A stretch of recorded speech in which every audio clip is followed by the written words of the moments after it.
दीक्षित जी के पास चलेंगे। वीरेंद्र जी, तो इस बार का चुनाव तो बहुत ही हाई स्टेक वाला है। स्टालिन और ममता के लिए अपना अपना घर बचाना इतना आसान नहीं है। देखिए, तमिलनाडु के चुनाव में ज़्यादा लोगों की रुचि नहीं है और बीजेपी भी जानती है कि वहाँ वो सरकार में नहीं आ सकती है। लेकिन बंगाल का जो चुनाव है वो पूरे देश की नज़र है और बीजेपी इस बार उसे एक बहुत बड़े अवसर के तौर पर देख रही कि वो वहाँ पर चुनाव जीत सकती है, सरकार बना सकती है। देखिए, बंगाल पहले जो है पुराने ज़माने में लोग कमाने के लिए कलकत्ता जाते थे और हमेशा एक गढ़ रहा। पहले कांग्रेस का रहा, फिर सीपीआई का रहा, फिर उसके बाद ममता बनर्जी का बना। अब बीजेपी अगर सरकार बनाती है तो बीजेपी इतने लंबे समय से पहले इस राज्य को छोड़ेगी नहीं, क्योंकि चारों तरफ उधर उड़ीसा तक सब हर जगह है, बिहार तक है, इधर चारों तरफ बीजेपी है। बीजेपी उस बंगाल के जादू के मिथक को तोड़ना चाहती है जिसे काला जादू कहते हैं, और इस जादू को तोड़ने के लिए चाहे ओवैसी बैटिंग करें, चाहे हुमायूं कबीर बैटिंग करें, जितनी बैटिंग कर सकते हैं करें। अर्धसैनिक बल, पुलिस, सेना जितना लगाना है वो इस बार निष्पक्ष चुनाव कराने की तैयारी में है। चुनाव आयोग की शक्ति पर उसकी बड़ी आलोचना हो रही है, लेकिन बहुत सारे ऐसे इलाके हैं जहां पर बिना शक्ति के निष्पक्ष चुनाव संभव नहीं है। ब्रजेश जी, 152 सीटों पर प्रचार थमा है, 91 लाख वोट कटे हैं, 12% वोट होता है ये, जिसमें 27 लाख लोगों ने अपील कर रखी थी। उस पर फैसला होता उससे पहले चुनाव आयोग ने वोटर लिस्ट को फ्रीज कर दिया कि अब अगर उनके पक्ष में भी फैसला आ जाएगा तो वोट नहीं डाल पाएंगे। तो 27 लाख का अब तो मान लीजिए कि काफ़ी बड़ा ये नुकसान है।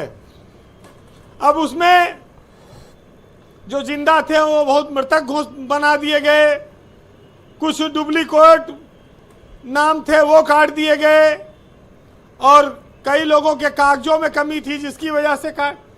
लेकिन सबसे बड़ी बात है कि बंगाल की जो सीमा है वो बांग्लादेश, नेपाल और भूटान से लगती है। नेपाल और भूटान से थोड़ी थोड़ी है, बांग्लादेश से बहुत ज़्यादा है। तो सारा खेल रोहिंग्या का, घुसपैठियों का, नकली वोट का, जो इतने सालों से हंगामा मचता रहा है जी, उसके परिणाम का समय आ गया है। अब आप ये कह सकते हैं कि एक व्यक्ति एक वोट वाला सिद्धांत लागू रहेगा कि वो भी छिन जाएगा, लेकिन एक बार अब की बार वो नहीं दिखा जो ममता बनर्जी का पैर टूट जाता था, वो फुटबॉल खेलती थी, या मोदी जी बंगाल में जा कहते थे दीदी ओ दीदी। ये सब बहुत ज़्यादा अब की बार व्यक्तिगत हमले नहीं देखने को मिले हैं।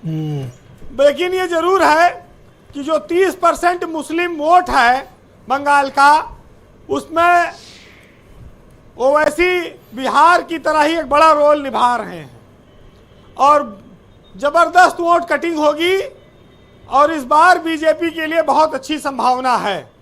अच्छा, मुझे बीजेपी के एक नेता बता रहे थे कि नॉर्थ से यानी उत्तर भारत से जिन नेताओं की ड्यूटी लगाई गई बंगाल में, उनको 4 टिप्स दिए गए हैं। एक तो कलफदार कुर्ता मत पहनना, एकदम खड़ी क्रीज वाला। दूसरा, चौराहों पे बकैती मत करना, बड़े होटलों में मत रुकना, और पब्लिक के बीच जाकर किसी विषय पर संवाद करते हुए एग्रेसिव मत होना। अब पता नहीं राजेश चौधरी शायद गए होंगे तो इनको भी ये 4 टिप्स मिली होगी। वीरेंद्र जी, नहीं, ये पहले चरण में रहे होंगे क्योंकि बहुत दिनों बाद दिख रहे हैं। ये लौट आए 21 तारीख को। अच्छा। और ये जरूर है कि जिसकी ड्यूटी लगी थी वो लोग डरे हुए थे और एक आध बार आया कोई नेता तो छुप के आया, क्योंकि वहां पर निगरानी बहुत तगड़ी थी। बीजेपी की बहुत बड़ी नेताओं की फौज उत्तर प्रदेश से, विभिन्न राज्यों से गई हुई है वहां। नहीं, बिना प्रेस के कपड़े पहन रहे थे बीजेपी के कई नेता, मुझे कोई बता रहा था, ताकि वो बंगाली लुक में दिखें। हाँ, वो तमाम ऐसी परिस्थितियां हैं वहां। लेकिन ब्रजेश जी, ये जो चुनाव हो रहा है इसमें कांग्रेस की चर्चा उतनी नहीं हो रही जितना वो चुनाव लड़ रही है। तो ये सबसे महत्वपूर्ण बात एक यहाँ पर दिखती है कि SIR की भी परीक्षा है और कांग्रेस की भी परीक्षा है, क्योंकि बंगाल के चुनाव में बात सिर्फ TMC की और BJP की हो रही है, और अगर कांग्रेस वहां बुरी तरह हारी तो उत्तर प्रदेश में आप ये जान लीजिए अखिलेश यादव इनको 20 सीट भी नहीं देंगे। अरे इतना अत्याचार न करो। हाँ, आप ये कुछ देखिएगा, ज्यादा ही कटौती कर ली आपने। ये भाई जब तमिलनाडु में हार रहे हो, पुडुचेरी में हारोगे, बंगाल में हार रहे हो, तो फिर यूपी में किस मुंह से ये लेंगे सीट? इनको तो छूने से भी समस्या पैदा हो सकती है। तो कांग्रेस के लिए तो बंगाल नहीं, देश के कई राज्यों में चुनौती आ जाएगी जी।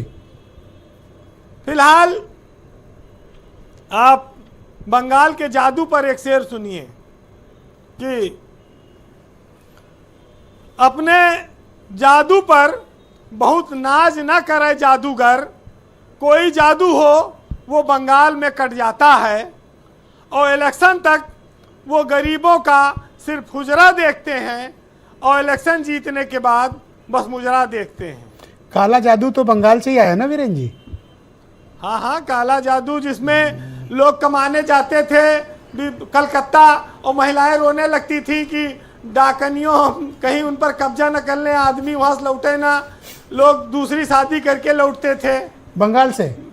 हाँ, बंगाल से उत्तर प्रदेश बिहार के लोग कमाने जाते थे, तो वहां पर यह खतरा महिलाओं के लिए बड़ा रहता था। वो पतियों को अपने बड़ा झाड़ फूक करती थी, समझाती थी कि रेलिया बैरन पिया कर लिए जाए रे। अब दीक्षित जी तो देखो बंगलौर चले गए, बेचारे वैसे के वैसे ही हैं। बहुत शुक्रिया वीरेन जी हमारे साथ आपको जुड़ने के लिए, ग्राउंड जीरो से अपना फीडबैक, ओपिनियन, ऑब्जर्वेशन